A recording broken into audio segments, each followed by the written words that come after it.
You just don't go out of the park with buying a huge 50-unit apartment building. Start slow. Start with a condo. Start with a duplex, right? It's all possible. I've done it, and I'm not the smartest person out there, so it's definitely doable, guys.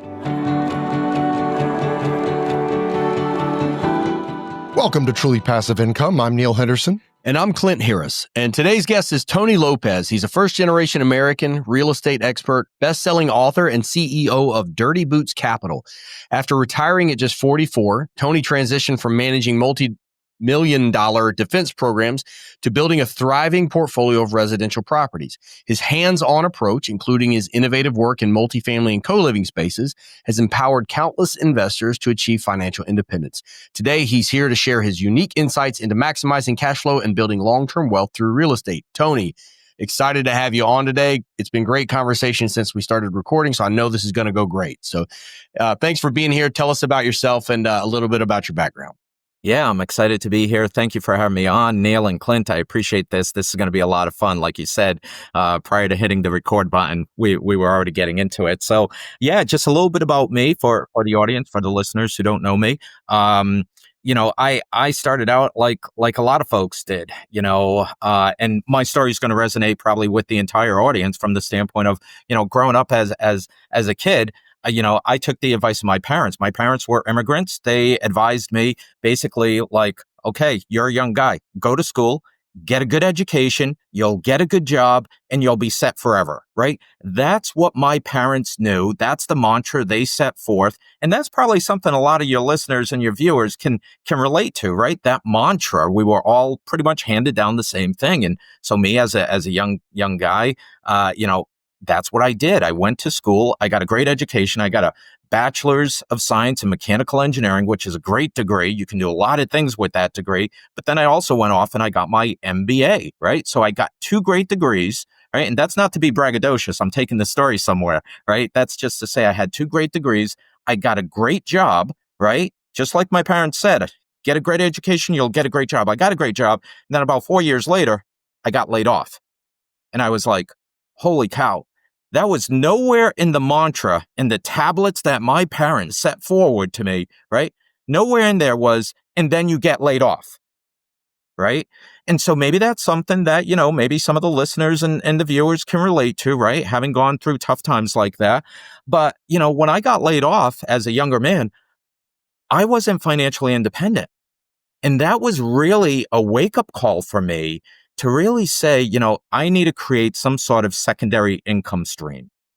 And so I wasn't financially independent. I had to find another W-2 job, which is great. I don't say anything negative about folks having a W-2 job. Actually, there's a lot of positives to having a W-2 job. Those with W-2 jobs can probably get a mortgage a lot easier than I can these days because I don't have a job. I don't have, so to speak, a steady income that some of these banks look for. So there's some benefits there.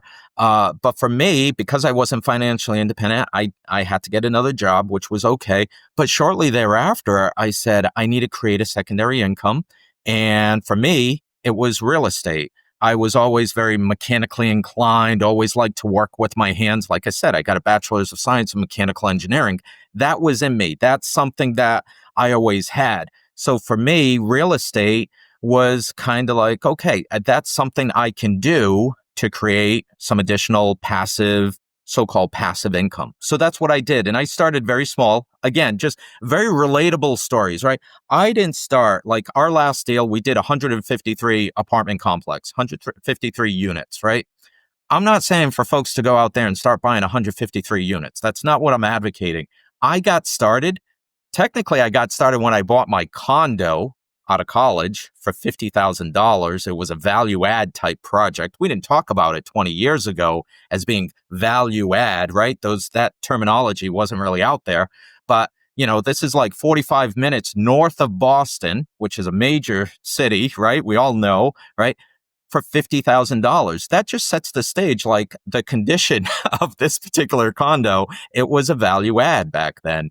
And so I purchased that. Did some projects myself, flooring, painting walls, new kitchen, new bathroom, right? Because I was handy, I was able to do that, increase the value. And that gave me the equity to be able to buy my first multifamily, which was just a 4-unit quad, right? It wasn't a huge apartment complex, right? I started slowly, and I encourage and I share that story with folks to say, hey, for the most part, you just don't go out there knocking it out of the park with buying a huge, even 10 or 20 or 50 unit apartment building. Start slow. Start with a condo. Start with a duplex, right? It's all possible. I've done it. So and I'm not the smartest person out there. So it's definitely doable, guys. Yeah, it's funny how so many people have a similar track, and a lot of people want to jump right into big projects. But the reality is, the fundamentals, whether you're doing a 153 unit multifamily or a condo or anything in between, a lot of times those fundamentals are the same.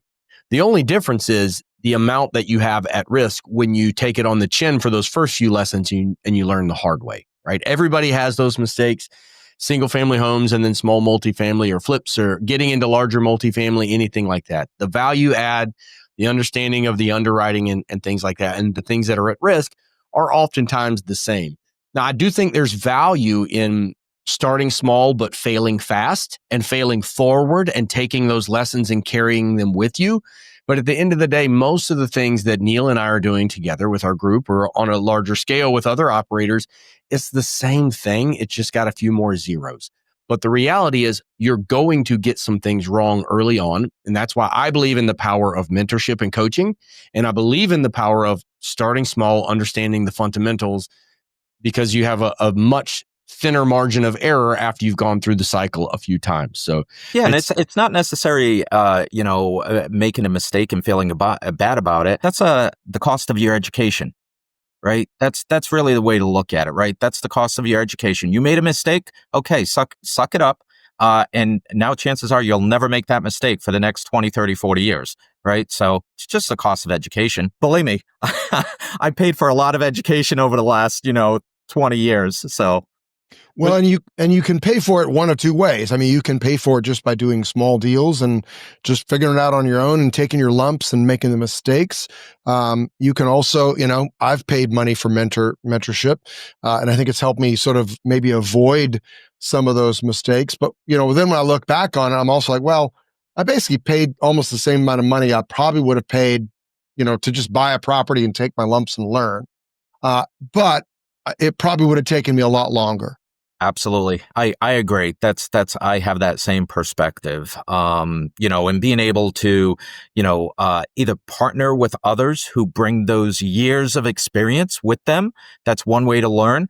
Obviously we're talking about doing it yourself is another way to learn, but also joining like masterminds. There's a ton of great masterminds out there where you can learn not only from those who are teaching and educating during those masterminds, but also from the other members who are doing the same thing you want to do, only maybe they have a little more experience, right? So there's a ton of ways to learn these days that weren't accessible or available to me 20 years ago when I started. And so that's why I'm like so excited to talk about real estate, because there's so much more available today than when I started 20 years ago. Yeah, when I started investing in real estate, I was in my early 20s when I bought my first house, my first property, which was a duplex. I didn't even know the term house hacking at the time. I just lived in one half, rented out the other half, lived there for free, and thought I was a genius, thought I'd invented this concept. The reality is it's been happening for probably thousands of years. But one thing I'm curious about is you mentioned you went from your first condo to a quadplex. And I've got 3 quadplexes and a duplex myself. And I love that space because it's kind of under the radar for a lot of the small to medium sized investors or larger. I'm curious to know, I bet you did that the same way that I did. You looked at cash flow per door, and that was probably it. What can I bring in? Not focusing on the total CapEx expenditures, not focused on the vacancies or anything else. And sometimes, the market goes up and you look like a genius. Real estate can be very forgiving. So a lot of times if you buy a bad property, if you wait long enough, you end up looking smart. I'm curious to know the mentality you had when you bought that first quadplex versus the underwriting and the metrics that you use now on a larger project. So what are some of the things that you maybe got right there? What are some of the things that maybe you got wrong there? And how far have you come from there to where you are now working on, larger multifamily projects? Yeah, Clint, that's a great question. And you're right. I started the same way you did. When I started, it was real simple. It was cash flow per door. I was looking for about 200 to 300 per door of cash flow coming in. About $1,000 is what I was looking to make in terms of cash flow, right? That felt good to me. I didn't really want to work, even though we talk about it being passive. It's not always passive, right? Sometimes you're actively doing the work. So $1,000 a month sounds good for me. I didn't get into all these, what's the cap rate and what's the cash on cash and a whole bunch of different metrics. I didn't know about it. Probably would have served me to know that. But, for folks who are kind of like getting started today, just find out your one thing that's important for you. Maybe it's how much you're going to make per door, kind of like Clint and I got started, just pick that one thing and don't get paralyzed with all these different metrics that are out there. Speaking about like back then versus today, one of the big things that I learned relatively early on, I was buying older buildings. That's what I could afford. I didn't have a boatload of cash. So I was buying the vintage buildings. And over the last 20 years, I've had a lot of scenarios where, certain things have gone that were somewhat hidden, right? Sewer pipes under the ground that needed to be replaced, right? Huge expense, especially if it's going under a driveway that you got to tear up and put back asphalt, right? These things can cost a lot of money. Things that were invisible to me that I didn't know I had to get my boots dirty figuring out, right? Now I carry those scars with me when I go and I take a look at projects today. So everything from like buildings that, have old cast iron or asbestos piping to buildings that maybe have knob and tube wiring, right? A lot of the young guys coming into the business today, they may not even know what knob and tube wiring is. It's a huge risk. And actually insurance companies won't even underwrite it. They shy away from it. And if they find out, if they send an inspector on site like they normally do, you buy a property, you get an insurance binder in place, you think everything is well. And then one day, 30, 60 days later, after you've already closed on the property, you get a call from a third party saying, hey, I was hired by the insurance company. I need to walk through your property and make sure everything is okay. And you think, okay, fine. I'll meet you there at 9 o'clock in the morning. You walk in there 9 o'clock in the morning with this individual and they're taking pictures of this knob and tube wiring.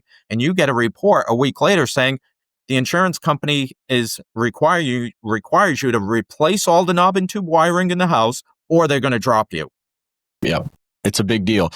There's another side of that too, that I think could take this in a different conversation in a different direction. So, and I think I already know how you're going to answer this based upon our previous conversation, but you talk about buying older buildings because that's what you could afford, right? Everybody wants Class A. We all want that beautiful product that's pristine with low CapEx because the building just came out within the last few years. But the reality is that comes with a Class A price tag.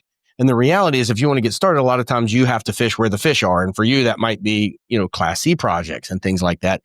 Along with older buildings, higher capital expenditures, higher expected maintenance costs, oftentimes come tenant issues because you're talking about a different class of property and a different class of tenant. And I've seen people start in the C-class type projects or the older buildings that over time I see people either get burned out from the maintenance on the building or burned out from the tenant management. And so I want to ask a question that's more about people, relationships, mindset, and communication, right? Your focus is on, yes, the buildings have challenges. That's why it's priced the way that it is. And you have to budget that in and make sure that you can handle those issues. Along with that, a lot of times come tenant issues because oftentimes these are hardworking, lovely people that sometimes have been treated poorly in the past by previous landlords because they're trying to squeeze a dime out of a property that has a ton of expenditures going out. So tell me about your mindset and how you approach tenants in that scenario and how have you stayed in that for a long period of time? Like, what's the way that you approach that and the way that you deal with people? Well, it starts on day one. And you're right. There's a lot of good tenants who have had bad situations happen to them because of, just either bad landlords, bad buildings they've been in. Yeah, there's a lot of, they come with their own set of scars, right? So for me, it starts on day one. And I'll give you an example. I just had a bunch of applications for one of my vacant units. I still look at some, not all my applications, but I do look at some of my applications. And for this one, I'll use as the example, right? So I look at all the applications. I speak with some of the applicants, and I don't charge an application fee, right? So that on day one, I'm already creating the relationship because I'm hearing it from a lot of these applicants. They're like, oh, you don't charge an application fee? I just had to pay $35 for an application fee over there. Plus my spouse or my partner or my roommate also had to pay a $35. So they're applying to these places. They're either paying $35 for a complete application or $35 each person for an application, right? And they do that 10 times over, which is real easy to do in this market. They're spending real money to find an apartment. So on day one, I'm already saying, don't pay me an application fee. It's free, right? And so that's a breath of fresh air. I also pay for my own background checks, right? So that's another $50 to $100 that I pay that they don't have to worry about, right? So they're like, oh, Tony, I don't have to pay for my own background check? You run that? Yes, I do. Okay. So that's another goodwill thing that I offer them. Then today, most people come with pets.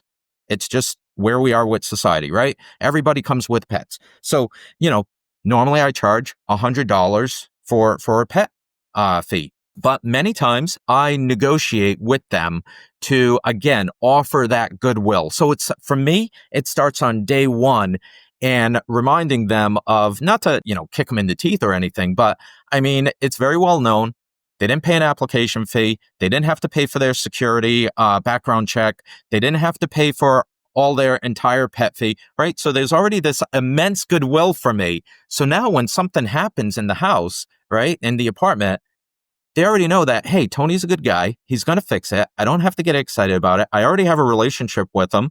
Great. So I just continue to carry that relationship forward. For example, I share with a lot of folks, and this is very true for the last, 3-4 years, where rents have been going up like double digits. I'm saying, guys, if you have great tenants, work to keep those tenants. I'm not saying you don't go up on the rents. Go up on the rents. But you know what? When you go up on the rents, say you got to go up, $200. That's a lot of money for people to come up with on a monthly basis. You know what?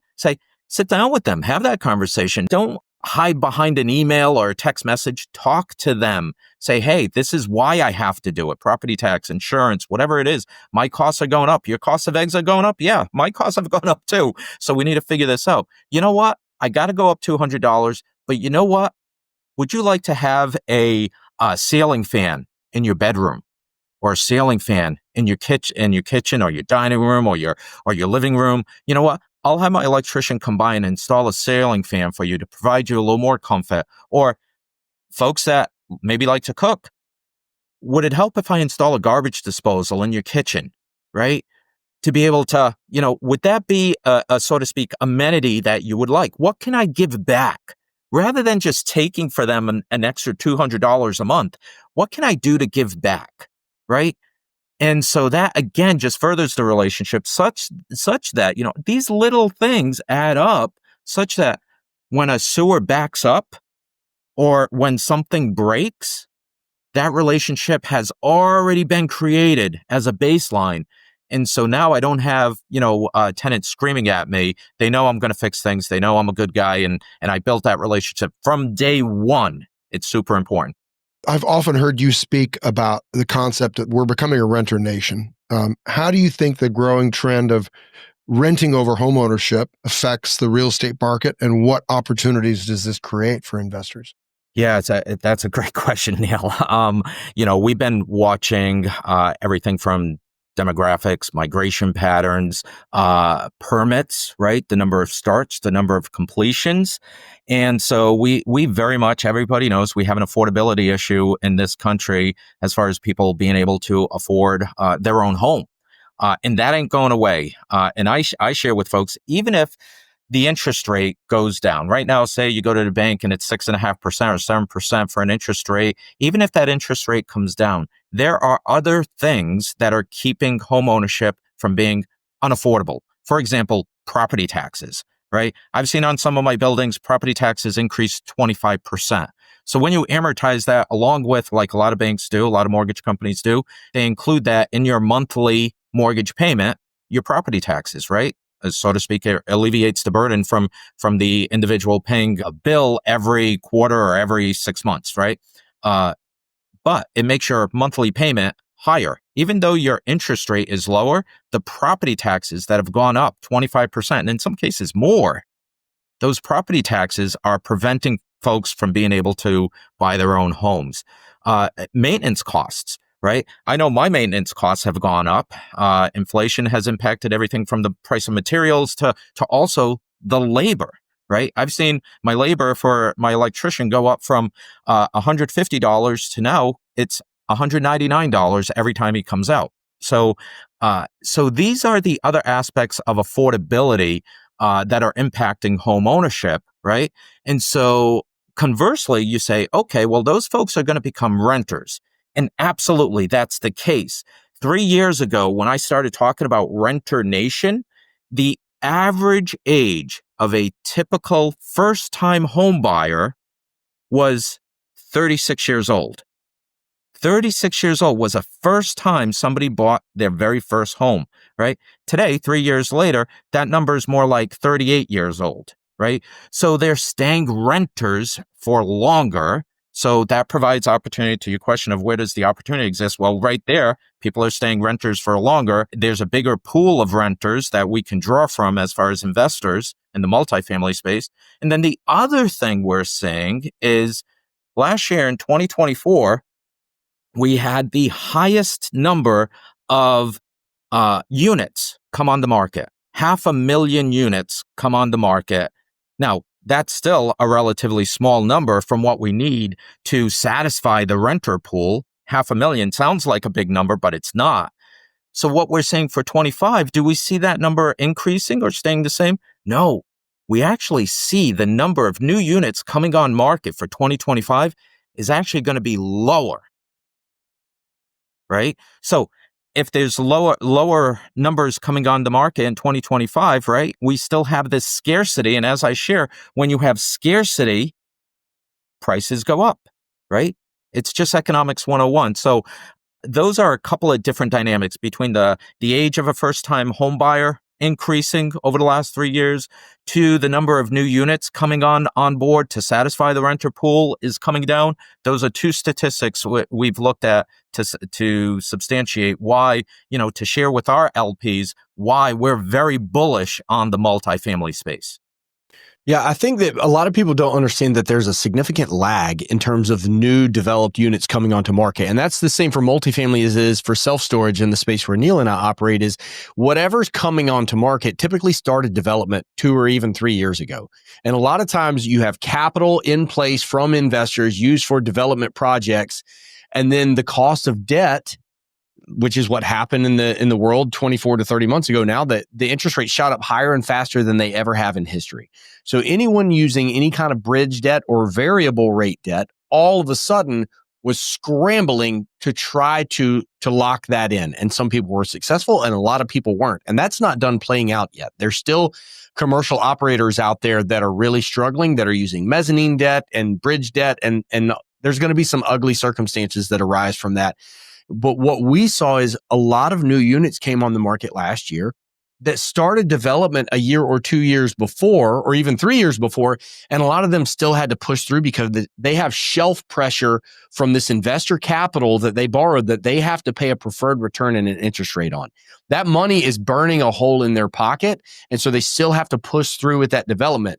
And so those projects typically came on market last year. What stopped was new development. And so now I think we're about to enter a desert where 2025, 2026 in multifamily, and especially what we know, which is self-storage, there's a lot less coming to market, which we're bullish on the self-storage space. I hear a lot of people starting to be a lot more bullish in the multifamily space because what's going to happen is that all of that new supply is going to get absorbed into the market because the supply is significantly lower than the demand.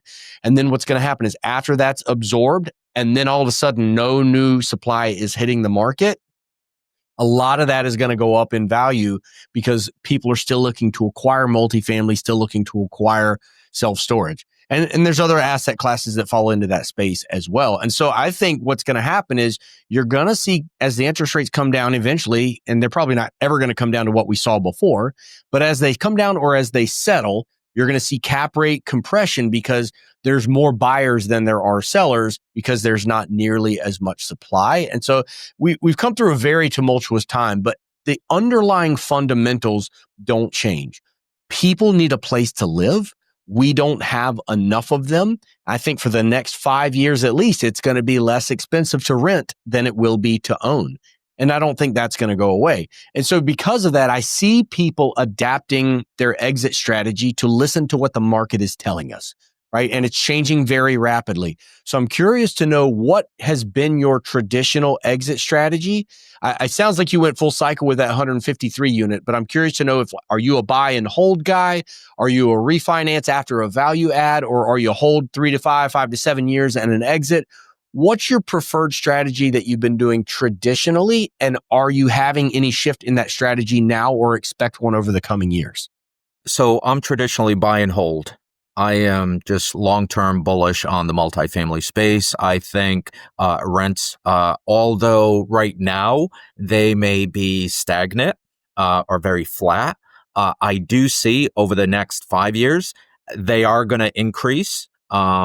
And then, when I look at, where we're talking about home ownership and affordability, right? We still have a large gap between home ownership and what people are paying for rent. Home ownership, that may cost somebody $3,000 a month. And if they're looking to rent, maybe that costs them $2,000 a month. There's still a lot of disparity between owning a home and renting some comparable space, right? So I think those rents still have a lot of upward momentum to go. So I'm very much buy and hold. What we are doing differently today is how we underwrite.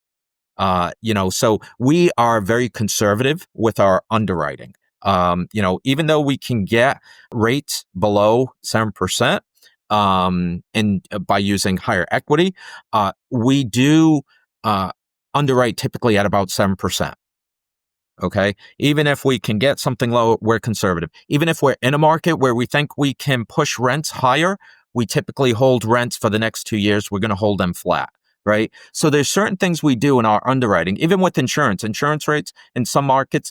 Insurance is actually going down, which is a good thing. We're very excited to see that, but we hold it flat, right? We're not trying to tank a deal, but we want to make sure for our investors that over the next couple of years, we're going to see some ups and downs. And so we want to protect ourselves. If we're able to push rents higher, great. That's a bonus for us. If we can achieve a lower insurance rate, great. That's a bonus, right? But I don't want to go into the deal with all these preconceived notions of, yes, I can achieve this goodness. And then at the end of the day, I can't, right? I want to be able to share with investors that, hey, we did get this bonus by increasing rents or lowering insurance, right? So we're more conservative in our underwriting today than maybe where we were 2 years ago. Good. Everybody, it's funny how there's so many everybody looked like a genius a couple years ago. You couldn't miss. Everybody was hitting doubles, triples, and home runs, and everybody looked like a genius. And now it's amazing to see how many groups social media has gone dark, or people are just sitting on the sidelines and pulling out. We've seen a lot of that. And, I use this quote a lot, but Warren Buffett says you can't tell who's skinny dip until the tide goes out. I think a lot of people have been exposed, right? We've seen who was conservative in their underwriting and who had vertical integration and can control some of their fixed overhead costs, and who was right about their value add that they were able to perform on the property and things like that. So I think that the people that are still operating right now are a different breed. We just came through a really tough time. And if you did, the people that are really rosy and cheerful about real estate are typically the ones that haven't been doing it for a really long time. The ones that have been doing it for a really long time have some battle scars, but that's the people that you want to go into battle with, right? They've been there before, they've seen it before, and even when it's something that no one has seen before, they've seen enough to be conservative with the underwriting and prepare for it. So you mentioned investors. Tell me what a typical deal looks like in terms of the return profile and the time cycle that you're looking for the average deal that you're looking for in 2025. Yeah, so we look to provide like a 7% preferred return to investors. Sometimes that may be a little bit of it depends. If there's a value add project, right, there may be a delay to that. But typically that's what we look to provide to our investors. We're typically, again, it's all market dependent, but we advertise like a 7 to 10 year hold period.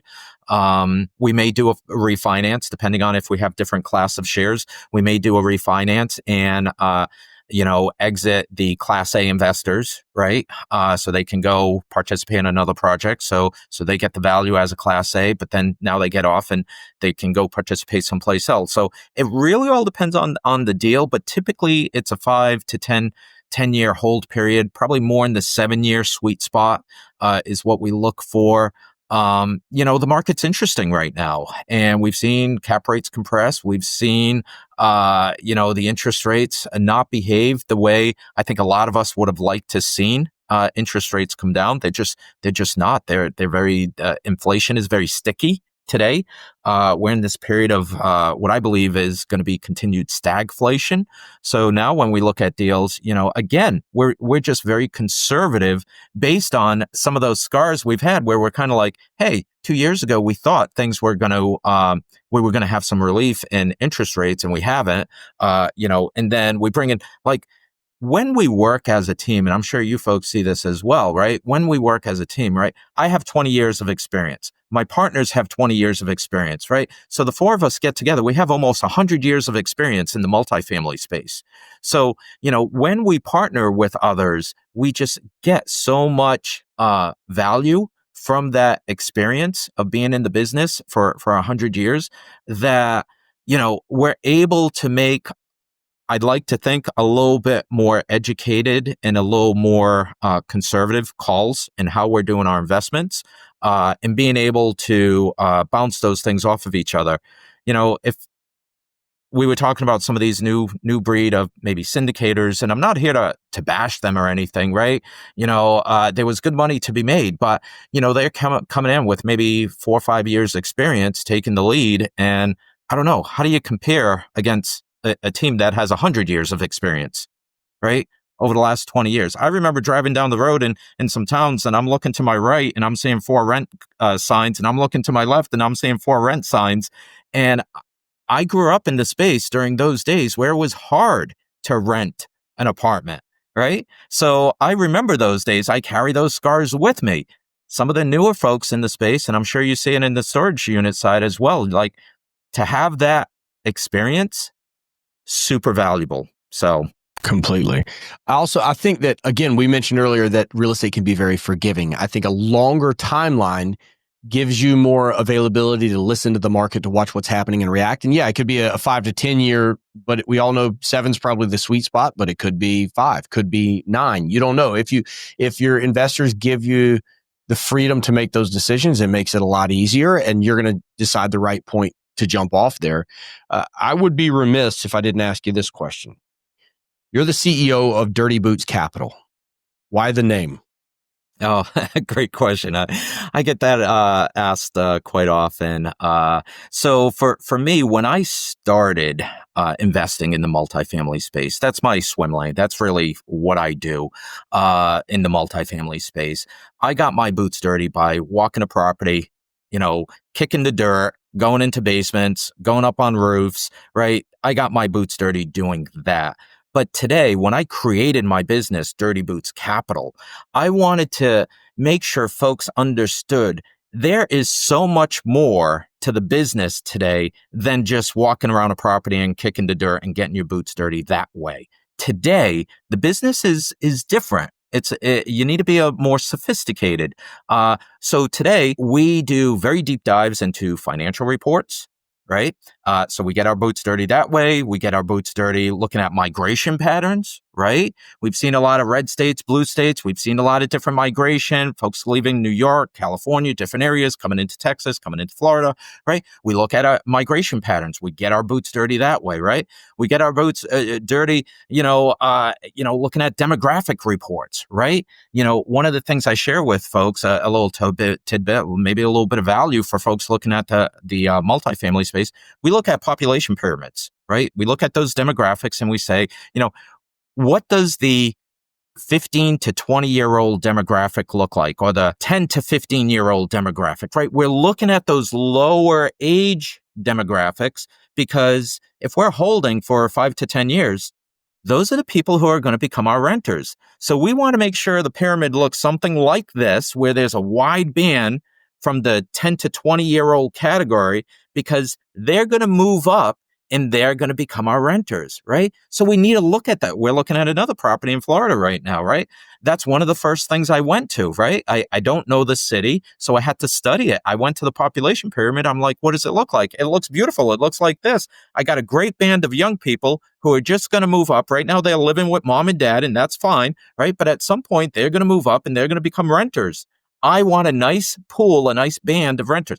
That's something that we get our boots dirty looking at one of those things. So that's how Dirty Boots Capital came about. Is it's more than just kicking dirt on a property. It's looking at a whole bunch of different factors. I love that. I've never heard of someone thinking ahead far enough to look at an age demographic that is eventually going to age into their long-term hold strategy. So that's beautiful.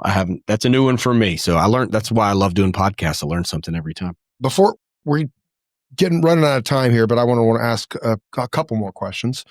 So you've worked in a variety of different real estate strategies, including syndication. How do you think someone should evaluate when it's appropriate for an investor to move from individual property ownership into participating into a syndication deal, either as an LP or a GP? Yeah, so it's very case by case, individual dependent. There are some, you get to a certain point in time where you may need to get into a larger syndication type deal as an LP, because you may not need the cash flow, but you may need the depreciation, right? To be able to offset the income on your other properties. You can own all these other properties as an individual, but you're making so much income, you need to bring in a syndication with some depreciation to help you level off that income, so you're not paying so much taxes, right? Tax is the enemy, right? For us as capitalists, we want to try to keep as much as we make. So that's one of the factors in terms of whether you want to enter into a syndication, maybe as an LP. The other thing is, and I get this a lot as well, is, how do you go from being an individual investor in your own properties to actually being like a GP? And one of the things I share with folks is you really have to know what your superpower is. And I'll give you an example of myself. My superpower is property management. Being able to go onto the property, walk a property, understand how many AC condensers need to be replaced in the next 5 years. What does the roof look like? What does the boiler look like? I'm going to be taking a look at sewer pipes. I'm going to be taking a look at all those things. I'm going to be assessing value add type projects. Doesn't make sense, doesn't it? I walked into a project the other day, and I had this young construction guy saying, hey, we're going to add washer dryer to every single unit. And I love that. That's value add. Tenants are going to gravitate towards that. Who doesn't love having a washer dryer in their own specific unit? But this building is built on a slab. How are you going to get the sewer pipe? How are you going to get the water pipes to these units? Where are you putting them into units to have easy access for this? Or are you going to have to jackhammer half the units? The concrete floor in half the units, right? So this is the level of detail I love to look at to understand the CapEx plan and understand the value add and understand the property. That's my superpower. I describe it as, right? Not everybody has that, but maybe they bring very good analytical skills, right? So me, with my skills, I'm a great GP from that perspective, because I have a partner who's great, excellent at finding off-market deals, right? He's a great networker. He loves doing that stuff. He finds great off-market deals. I have another partner who loves to do capital raising. That's great. I don't necessarily like to do capital raising, but he loves doing that piece of it. That's his superpower. So if you're looking to, springboard to the next level and become a GP in a syndication or a fund or something like that, know what your superpower is. Maybe it's property management like mine is. Maybe you're great at underwriting and running a spreadsheet. Maybe that's your superpower. Maybe it's raising capital. Maybe it's finding off-market deals. But whatever it is, find out what that is to be able to then go partner with folks who are already doing something you want to do. That's where you're going to add value to that team. Tony, if it's something like, we're gonna add these washers and dryers and we're gonna increase the rents by $50 or $100 a month or whatever, and then after the fact that you close on the property, you find out it's going to cost you $500,000 to do that and create structural issues. That's a big problem if you find that out after the fact, right? And that's where the value of experience and partnering with the right people and relationships come into play. And we were talking before we started recording, and you told me we didn't need to bring this up, but I want to bring it up anyway. Is that you offer some coaching, some individual coaching for people that are interested in moving into this space, that you're willing to connect. You've been very generous today with us with your time and sharing your knowledge with us. And that's something that you do because you're passionate about it in a coaching format. So briefly, I'd love you to tell us about that before I ask my final question. Well, I appreciate you, Clint. Thank you for bringing it up. Yeah, I don't really necessarily advertise it. I do love talking about real estate. I love helping people, providing value in that way. So yeah, I do individual one-on-one coaching. I feel that's the best way to do it. Group coaching, you're kind of in there with a bunch of other folks. Your concerns, your questions, your particular scenarios may not be handled as well as I like to say we do it with individual coaching. We go into deep dive, almost like psychological analysis, because I'll have folks who are 40 or 50 years old. They're like, Tony, I want to do what you do. I want to invest in real estate. And I almost bought a property 20 years ago, but I never did. And so I need to go back and I need to understand why.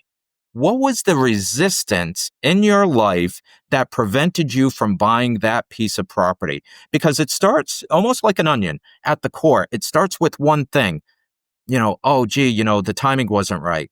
And then another level of, my neighbor told me real estate is risky. Okay, so now that's another. And then another level of, you're going to have to be answering calls at midnight, toilet overflowed or something, and so all these layers are put on top of that. So I almost, as an individual coaching one-on-one session, I need to take those layers apart and help understand and help educate, right? Because these are folks, not for nothing. This isn't how to invest in real estate isn't taught in school. For the most part, it's not taught in college, right? It's not taught. So I need to now go back and understand and teach these different things to an individual who has very specific. Not everyone is carbon copy of the same issues. We have to understand it from a very individual basis. And then we basically go through 6 to 8 modules. It's very dependent, again, on the individual. Some people come with more experience, so maybe it's less modules. Other people need a little bit more training. That's okay. So we go through 6 to 8 modules in a time frame that works for them, right? If they want to go through 6 modules in 6 weeks, that's great. If they want to go through 6 modules in 6 months, that's okay too, right? People are busy. I get that. They have, their own personal lives, their own work schedule. They're taking kids to soccer camp and gymnastics and all sorts of things. I get it. So whatever works for them, it's very tailored for them as an individual. So that's a little bit about the coaching that I do. I love that. All right. We got a question we've started asking every guest. It's an old question that we're trying to ask in a new way. So it could be a favorite book, could be a book that you don't even like, but what's a book that you find yourself recommending to friends and colleagues facing challenges more than any other? That's a great one. The one I recommend most is a book by Dan Sullivan called Who Not How. My man, finally, I knew it was going to happen. It's a great book. I read it a number of years ago. I actually send it to all my coaching clients now, along with some others. But that is one book that I think, again, the education system and how we learn, how we've been learning over the last, 20, 30 years maybe, really teaches us how we need to solve the problem. And that book, Who Not How, really helps start to recalibrate us to not necessarily know how to solve the problem ourselves, but go find the who that can figure out the how to solve the problem, right? Like I share with folks all the time, like I have real estate issues, of course. Not every day is a pleasant day, but I have a real estate attorney that supports me, who's a real estate attorney, not just a regular attorney. He's a real estate attorney. And I say that very, very specifically because I think that's an important point to stress. If you're getting into this business, get a real estate attorney who knows real estate. So I go to him. He's my who.